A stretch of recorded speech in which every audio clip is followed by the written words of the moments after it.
What's up, everyone? My name is Brandon Boyd, and you're watching Heavy Consequence. I wanted to get right into the new solo album, Echoes and Cocoons, and it's arriving more than a decade since your debut solo album, the Wild Trapeze. And what inspired you after 10 plus years to go back and create a new solo album?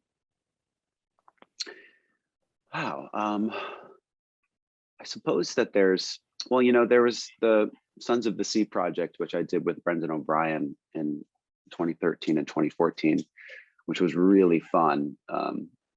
I consider that a solo pursuit of sorts, but it was a collaborative effort, similar to this most recent one with John Congleton. We were in the kind of the first months of the proper lockdown part of the pandemic, and there was just so much sort of sound and imagery and inspiration for very different reasons sort of flowing through me and flowing out of me. I was really hoping for a place to kind of like put it and try and make sense of such a strange experience, so I did just a sort of a cold call of sorts to John Congleton. He and I had never met previously, and we just started chatting and exchanging musical ideas just to see if there would be any kind of a vibe there, and there was immediately. And it was wonderful because I had a place to like channel a lot of my my creativity, and in amongst creativity there's obviously like fears and frustrations as well as hopes and ideas. And yeah, I really needed that during that first period of time because it was just a strange moment in time. I feel like that's where art can be the most impactful, is helping to make sense of very, very strange societal or cultural events. Yeah, and a lot of times when a singer from like a major rock band releases a solo album, it almost sounds like a stripped down version of the band, but in your case it's very different. It's very distinct and different from Incubus. And listening to this album, there's a little bit of this theatrical element to it. I got a little bit of a David Bowie, Ziggy Stardust vibe throughout. And I wanted to hear where some of your inspiration comes from musically when you approach your solo work. First of all, I really appreciate that that comparison. Bowie, for much of my life, has just been a fascination for me, and as I know he's been for so many of us. He's one of those artists that there are moments where you're listening to what he's making or watching what he's done and asking yourself, like, is he even from the same planet as the rest of us? Which I know he probably is, but it still doesn't explain some of the genius levels that he was able to tap into. But yeah, it's a difficult thing to do a solo record when so much ground is covered with Incubus. Like, we never really limited ourselves to any one particular genre of music. In fact, we sort of prided ourselves on playing the field, so to speak. We branch out as often as we possibly can. But one of the constants, I think, in our band is that it is very much a collaborative effort. It's five dudes kind of leaning in and touching swords, so to speak, and seeing what kind of sparks can fly. And one of the constants as well is that there's a very prevalent guitar presence, and Michael is a fantastic guitar player. I think he's one of the best guitar players ever, and I feel really blessed continually to be able to play music with him and write music with him, because he's an unusual cat. He doesn't hear music the same way as most people do. When I'm left to my own devices, I feel like my own music is perhaps a little bit more inspired by, well, you even referenced it, like certain theatrical elements. I'm very inspired by film and film score. I'm very inspired by soundscapes. I'm inspired by landscapes. I'm inspired by painting and art and photography. I'm inspired by traveling and just observing, you know, the environment around me. And so it gets to be like its own thing.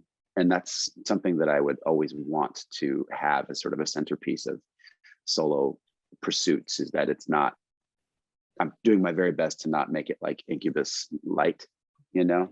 And I know I've definitely been guilty of that here and there. It's not because of a lack of trying to create something individuated from Mothership, but it's an interesting challenge to have my voice, which is so identified, I think, with Incubus, be recognized as its own thing and sort of honor Incubus as a unique entity as a result. Does that make sense? Yes, yes, definitely. And I wanted to get into a few of the songs on the album. I had the pleasure of listening to it a couple of times and really enjoyed it. And especially like the lead-off track, Diamond My Dryer, is a very grand, big song to start the album with. And I'd love to hear more about that one, both like musically and lyrically. Thank you, by the way, for the compliment. The music video just dropped 37 minutes ago, and I'm really excited about the music videos. I'm a huge fan of animation in general, kind of as an art form, and so it's been a minute since I've gotten to collaborate with animators on work, and so people can check that out if they want. That's up and running. But yeah, you know, Diamond My Dryer was the first track that I wrote with John Congleton. That was the first one that he and I sort of put our heads together on. And it was such a fun and unusual way to get things started that it really ended up like stoking the rest of the project. It was like the burst of wind that we needed to get things really moving. As far as like the lyric is concerned, you know, it's been such an interesting period of time this last 2 years now, almost 2 years to the date. When I say interesting, I don't mean that in a general sense, like it was good or bad. It was obviously it was everything. It's been a horrifying period of time. It's been frustrating. It's been terrifying in certain ways, but it's also been deeply revelatory, and it's been highly, highly educational from certain perspectives, as far as like looking into where each of us is amongst our culture and amongst our society. And so looking into the fray, so to speak, to me at certain times, it just felt like this sort of like tumbling thing where it was just all this noise spinning around constantly, like a snake eating its tail over and over and over and over again.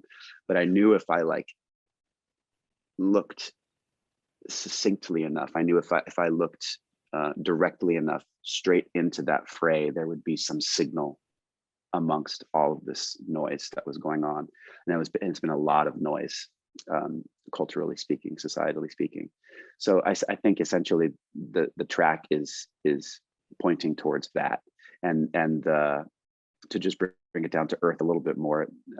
Sometimes a person or a relationship in your life can act like signal amongst noise. And so in this case, there's a person in my life, my girlfriend, who has been, we've been together for about a little over 4 years now.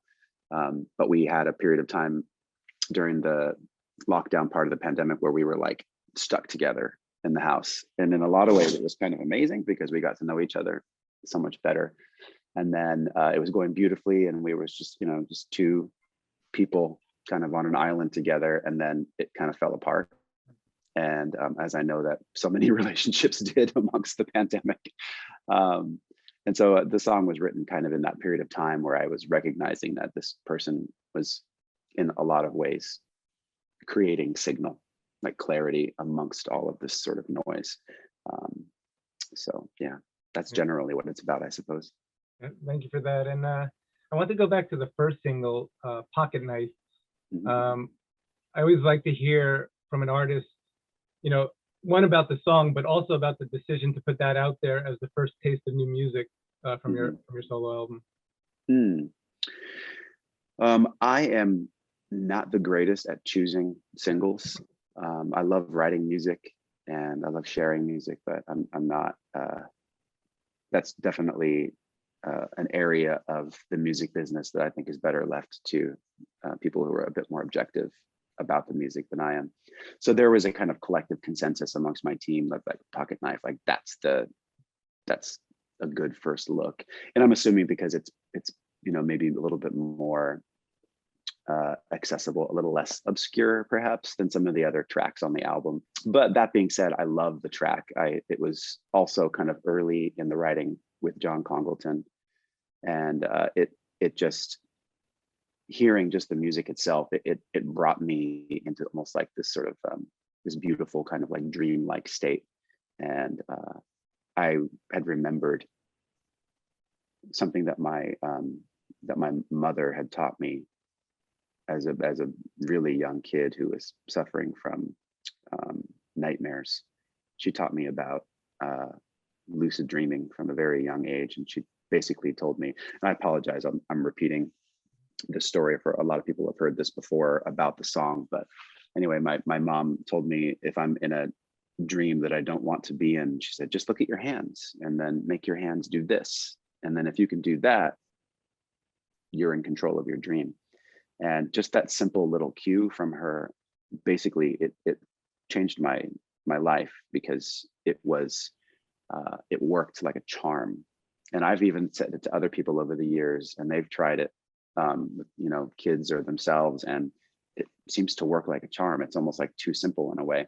So in the song, I suppose I'm recollecting that instance, but I encapsulate it into a totem of sorts. So in this case, a pocket knife. And I'm saying to someone that is suffering in this liminal space, in this dream space, like, take this pocket knife. It worked for me before, and just hold it really tightly as you go to sleep under your pillow. And then maybe you'll wake up into your dream with it, and you'll still have this kind of like this agency over this seemingly out of control or chaotic space. And I know touring is still kind of touch and go as we're still in the midst of the pandemic, but are there any plans to play shows in support of the solo album? At the moment, focusing on, we have Incubus shows coming up in March. So we're going to be rehearsing for those shows coming up here. And then we're hoping to be on tour, Incubus, this summer for like a proper US tour. It'll be the first time in a long time. I would really love to do some shows in support of the solo record. It really just, I suppose it depends on certain circumstances. There's a couple of windows of opportunity in between the March Incubus shows and the summer Incubus shows. So if anything happens, it'll probably be in that gap, sort of spring into early summer, but it's still kind of up in the air. Okay. And you also founded this new Moonlight Arts Collective. As I understand it, it's a very eclectic group of artists. You have members of Devo and Arrested Development and the cast members of Saturday Night Live. It's very cool. And I wanted to hear more about your inspiration to start it and about the actual collective itself. Yeah, Moonlight Arts Collective. It's definitely been a labor of love over the last year and a half now. It was another thing that was kind of born of sitting still, trapped at home. I've been doing fine art print releases of my own and publishing books of my art, and showing paintings in galleries around the world and stuff for quite a long time now, for over a decade.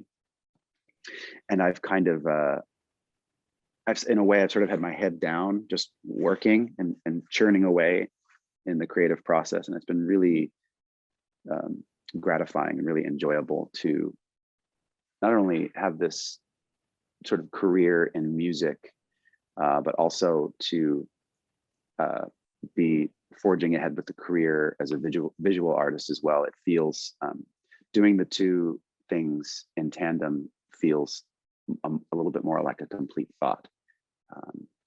It's amazing to have the opportunity to have a career as a musician, as a touring musician, but that exclusively doesn't seem to decorate the house successfully. There are rooms that are left, kind of like with locked doors and cobwebs and stuff. So I feel this overwhelming urge to pursue other avenues of creativity. And in amongst that, and while was sitting still during the pandemic, it occurred to me that there are so many musicians and actors and professional athletes and people that we kind of know and love for a particular thing who come home from their like day job and they moonlight as painters or photographers, and started to talk to some of these people. Some of them I've known for years, some of them I met through the idea. They have the same feeling. They're like, yeah, I love what I get to do for a living. It's amazing. It's an incredible privilege to be able to, make films or make music. But if I don't go and paint when I get home, or when I'm sitting in my trailer in my dressing room, I feel like I'm going to go crazy. And these people, they end up developing a style of their own, a voice that's unique from what we know of them from their day job. So I was like, let's get these people together. Let's see what happens when we, put our heads together. And the original thought was and is to do fine art print releases, like in limited editions, which is what I've been doing. And so that's going to be the initial thought, but then I hope to allow it to expand into like art shows, collaborative efforts, digital art. I mean, the sky's the limit. I feel like it's just really just getting creative people together in the same place and seeing what happens. So that's essentially it.